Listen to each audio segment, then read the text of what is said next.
कुठेतरी दूर, जिथे ढग थांबतात, जिथे झाडांच्या पानांतून वारा जुन्या आठवणी घेऊन फिरतो, तिथे एक जागा आहे शांत, खोल आणि काळाच्या पलीकडची. मी त्या वाटेवर निघालो, काही शोधायला नव्हे, काही गमवायला नव्हे, फक्त स्वतःशी थांबायला, निसर्गाशी पुन्हा एकदा बोलायला. पावसाच्या सरी अंगावर खेळत होत्या, झाडांवरून ओघळणारे थेंब जणू माझ्या पावलांशी गप्पा मारत होते.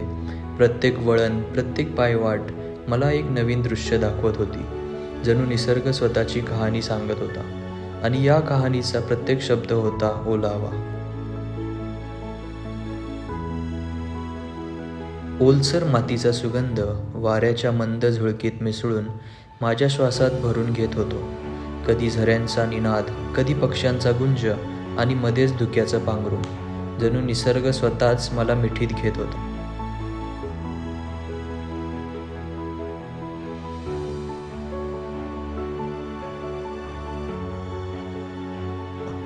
शब्द थांबले, विचार विरघळले, उरली फक्त शुद्ध अनुभूती.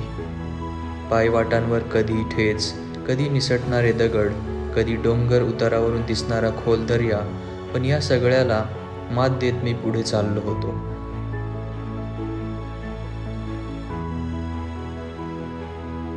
एक वाट माझी होती आणि एक निसर्गाची. शेवटी त्या दोन्ही वाटा एकत्र आल्या, आणि मग त्या गूढ हिरवळीच्या कुशीत मला दिसला एक उभा राहिलेला इतिहास, एक साक्षात अनुभव, हरिश्चंद्रगड.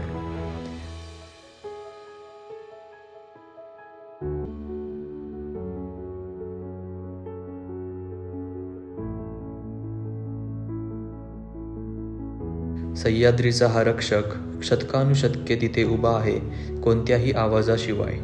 फक्त गडाचं ते शांत उभारलेलं अस्तित्व, जणू एखादं जुनं गाणं, शब्द विसरलेलं, पण सूर अजूनही मनात रेंगाळतायत.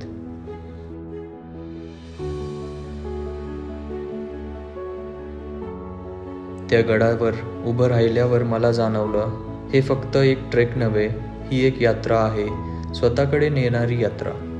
कोकण कड्याचं विशाल रूप, त्या कड्यावरून खाली पाहताना पायाखालची जमीन सुटली, पण मन मात्र हलकं झालं. मंदिराची शाळी, त्याच्या जुन्या भिंती, तिथे पाय ठेवताना जाणवलं, इथून हजारो वर्षांपूर्वी कुणीतरी इथे थांबलं असेल. अशीच ओलसर माती, असंच गूढ वातावरण, आणि मी त्या प्रवाहाचा एक छोटासा क्षण. नाही, हे फक्त ट्रेक नव्हे, ही भेट आहे आपल्या मुळाशी, आपल्या अस्तित्वाशी.